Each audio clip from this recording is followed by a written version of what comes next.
back to SatoshiConomy, Bitcoin and peer-to-peer financial empowerment. Hashtag love all, serve others. 3 capital investments. In this video, we'll talk about emotional, social, and monetary capital investment. And at the end, I'll give my opinion on some of the things that I've seen are the most important things for us to look at financially. But I'm just going to keep it real in this video. If you can notice, it's not bright out. It's actually dawn. I walked out the door this morning. I wanted to get out and kind of air it out, get to a quiet place, and that's what I've done. And so I'm kind of sharing some of the thoughts that I've had here. In all of this year of 2020, one thing that I was thinking this morning was, what am I going to say when my kids or my grandchildren ask me, what were you doing in 2020? And as I've been sitting here thinking, I've just been just very aware of how many distractions there are out there. And, I talk a lot about Bitcoin and finances, but I'm going to talk this morning about things that are more important, because there's things that are more important than money. Is money important? Absolutely. I mean, it's central to a vast majority of things that we take part of during the day. But one thing that I noticed, there was a time about a month ago where I binge watched network television for about 3 days. And I just saw this constant pummeling of the exact same narrative of all of this 20 minus 1.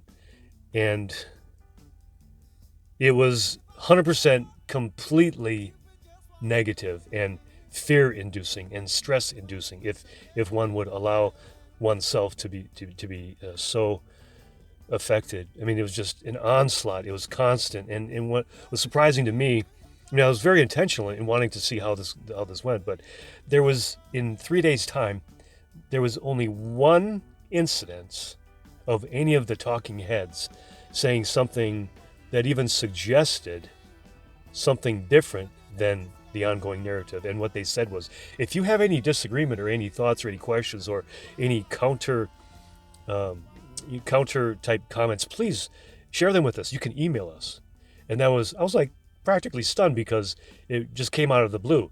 Whether it was disingenuous or not isn't the point, but the point is that it was just so incredibly obvious that it was just 100% negative and so I think of all of you, and I think, how are you guys doing with all that? I mean, overall and generally speaking, I don't think we're doing very, very well. The human nature side of us is that we react, whether we watch CNN 100% or not, but what everybody's talking about at the water cooler and, so to speak, and otherwise, really affects a lot of how we respond, and I mean, socially. So what I have done in sitting here is just reminded myself that it is very, very important for me to keep my eyes wide open, and I want to encourage all of you to do the same.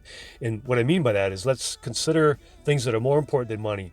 How about our mental intelligence, or our just intelligence as a whole? It's important for us to have our eyes wide open, get other frames of reference, more objectivity. That's my opinion. In other words, knowing and realizing that as human beings, we tend to listen to those types of news that we agree with.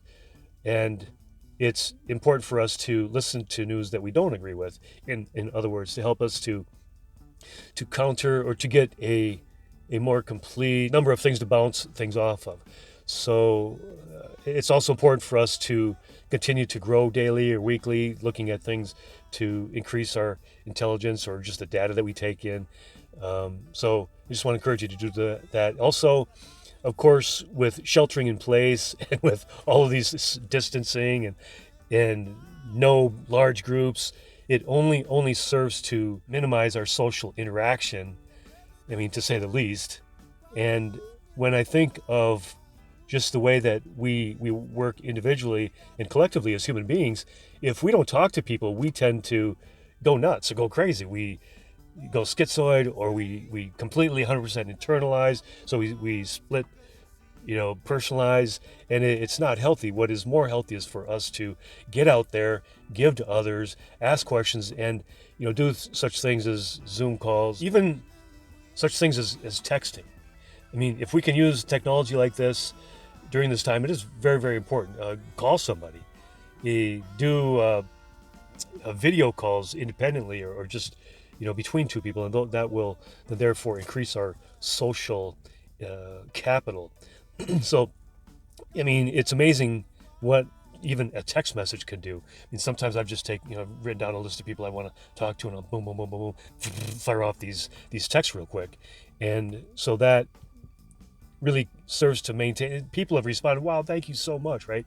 So it's just a suggestion, I think a good thing to increase our social capital. I mean, it's a great thing to take advantage of during this time of otherwise negative circumstance. How about financial capital?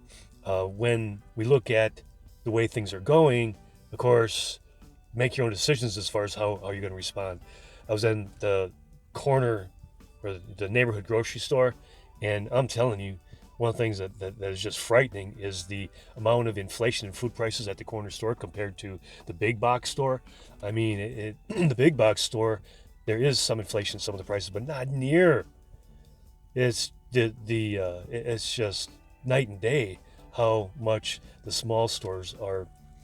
The prices are going up, and then there's also the dynamic of what's known as debasement. I mean, like you take this 5 for $10 that Arby's has, I'll guarantee you the amount of Arby's roast beef in those sandwiches is not the same as it was several years ago. There's absolutely positively no way. So that's a form of debasement. It beckons, like back in the Roman times, what they did, they really led a lot to their downfall as a nation. They excuse me, they started to debase their currency by calling in the coins and then just snipping off a part of it. And what ended up happening, the soldiers ended up refusing to take the national coins as salary, as wages.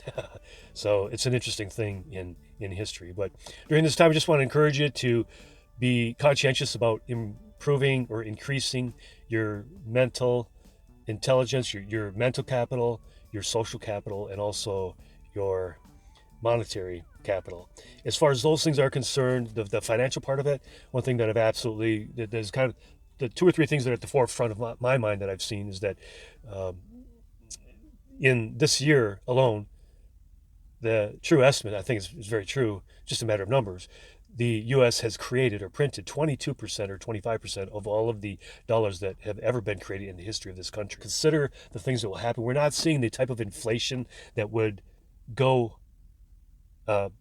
coincident with that on the streets where the rubber hits the road. And the reason why is because a lot of that, a great significant amount of that is not going, well, it's going into reinvestments into stocks or companies on the stock market. When that money begins to flow onto the streets or velocitizes, it's called velocity of money. When there's more velocity of money in the markets, on the streets, so to speak, then we will likely see a great advancement in the rate of inflation of prices of goods. The other thing is, as far as Bitcoin is concerned, and just economics as a whole, just the theory, the main thing there is that the relationship between supply and demand. Bitcoin has a specific supply that can't be changed. It actually has a reducing rate of inflation. The rate of Bitcoin that are produced every day right now is 900 per day, and in 2024 in May, that rate will be reduced down to 450 Bitcoin every day. But in the meantime, what we've seen, especially this year, is a lot of, it's just an incredible rate of change, a trend, is that institutional investors are coming in. Just recently, like yesterday, the infamous or famous MicroStrategy, MSTR, Michael Saylor's MicroStrategy just bought up $650 million more of Bitcoin. Now they have purchased since August over $1 billion worth of Bitcoin.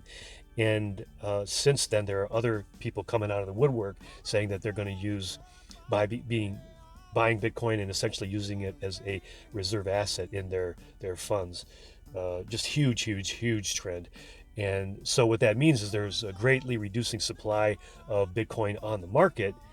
And we're going to just, if you look at something, if you want to Google stock to flow ratio, it has a lot to do with the relationship between supply and demand, but also the halving technicality, or the halving, what's known as the halving design of Bitcoin, and the historical happenings, the trends that have happened in previous halvings. The first halving was 2012, second was 2016, and we just had the third one in May of 2020 this year.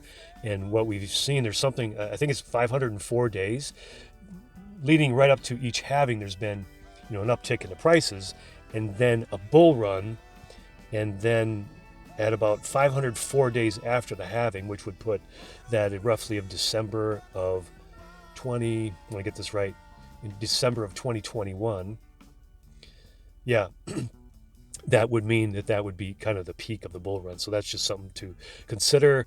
What I suggest for people is to get in, and then after that, put in 1 to 2% of their investable assets.